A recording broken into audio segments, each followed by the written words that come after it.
Hi అండి. Welcome to Krishnaveni చేపలం channel. నేను మీ కృష్ణవేణి. అందరికీ నమస్కారం అండి. ఈరోజు రెసిపీ నాటుకోడి పులావ్ అండి. ప్రాసెస్లోకి వెళ్దాం రండి. హాఫ్ కేజీ నాటుకోడి చికెన్కు హాఫ్ కేజీ రైస్ అంటే 3.5 గ్లాస్ అయ్యాయండి. వీటిని నీట్గా కడిగేసుకొని 2 నుంచి 3 సార్లు నీట్గా కడుక్కున్న తర్వాత వాటర్ని యాడ్ చేసి నానబెట్టుకోవాలి.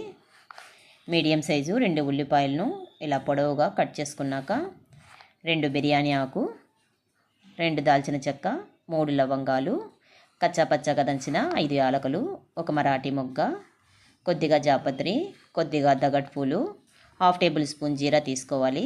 స్టవ్ ఆన్ చేసి మందంగా ఉన్న అల్యూమినియం పాత్ర తీసుకున్నానండి నేను.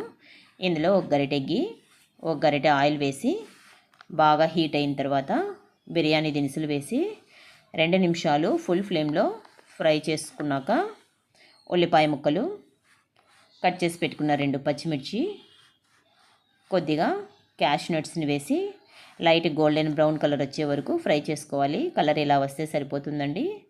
ఫ్లేమ్ను ఇప్పుడు సిమ్లోకి టర్న్ చేసుకొని 1 పెద్ద స్పూను అల్లం తెల్లగడ్డ పేస్టు, 2 మీడియం సైజు టమోటాలు చిన్న పీసెస్గా కట్ చేసుకున్నవి యాడ్ చేసి లో ఫ్లేమ్లో ప్లేట్ వేసి టమోటా ముక్కలు మెత్తబడే వరకు ఫ్రై చేసుకోవాలి. చూడండి ఇలా మెత్తబడ్డాయి కదా టమోటా ముక్కలు. ఇప్పుడు ఇందులోకి 1/2 టీ స్పూన్ పసుపు, 1 స్పూన్ ఎండు కారం పొడి, టేస్ట్కి తగినంత salt, 1/2 teaspoon garam masala, సన్నగా కట్ చేసుకున్న పుదీనా, కొత్తిమీర వేసి మీడియం ఫ్లేమ్లో 2 నిమిషాలు ఫ్రై చేసుకోవాలి. ఇలా ఫ్రై చేసుకున్న తర్వాత 150 to 200 ml పెరుగు అంటే దాదాపు 3 పెద్ద గరిటెల పెరుగును యాడ్ చేసుకోవాలండి. పెరుగునంతా కూడా బాగా మిక్స్ చేశాక ఇందులోకి నీట్గా కడిగి పెట్టుకున్నటువంటి నాటుకోడి చికెన్ ముక్కలను వేసి మసాలా అంతా కూడా పీసెస్కి బాగా పట్టేలాగా ఫుల్ ఫ్లేమ్లో ఇలా ఉడుకుపట్టే వరకు కూడా ఉంచాలండి. ఇలా ఉడుకుపట్టిన తర్వాత ఫ్లేమ్ను లో టు మీడియంలోకి టర్న్ చేసుకుని 50% వరకు కుక్ చేసుకోవడానికి నియర్లీ 25 మినిట్స్ పడుతుందండి టైము. ఏదైనా ప్లేట్ పెట్టేసి కుక్ చేసుకోవాలి. చూడండి 50% వరకు కుక్ చేసుకున్నాం కదా. ఇందులో 1 గ్లాస్ వరకు వాటర్ కూడా ఉందండి.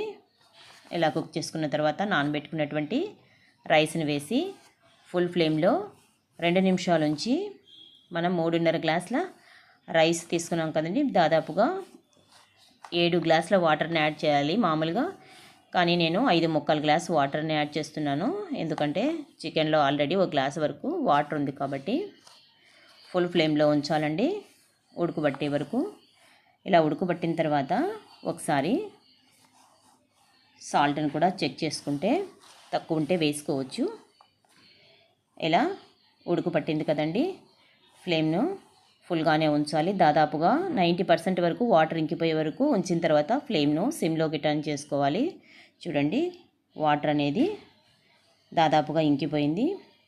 ఇప్పుడు ఒక ఓల్డ్ తవా తీసుకొని స్టవ్ పైన ఉంచి దానిపై బిర్యానీ పాత్ర నుంచి 3 టిష్యూలను ఒకదానిపై ఒకటి ఇలా ఫస్ట్ పాత్రపై పెట్టేసి ఆ తర్వాత ప్లేట్ వేసి సిమ్లో 15 నిమిషాల నుంచి స్టవ్ ఆఫ్ చేసిన తర్వాత 15 నిమిషాల తర్వాత సర్వ్ చేసుకోవాలండి.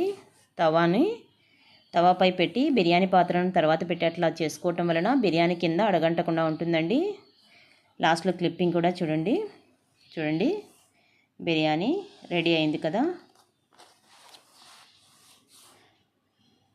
ఎంతో పర్ఫెక్ట్గా వచ్చిందండి. సర్వ్ చేసుకుందాం. పీసెస్ కూడా చాలా కరెక్ట్గా ఉడికాయి. ఎంతో టేస్టీగా ఉండేటువంటి నాటుకోడి పులావ్ రెడీ అండి. మీరు ఒకసారి ట్రై చేసి చూడండి. ఈ వీడియో కనుక నచ్చినట్లయితే లైక్ చేయండి, షేర్ చేయండి, సబ్స్క్రైబ్ చేయండి. Thank you for watching.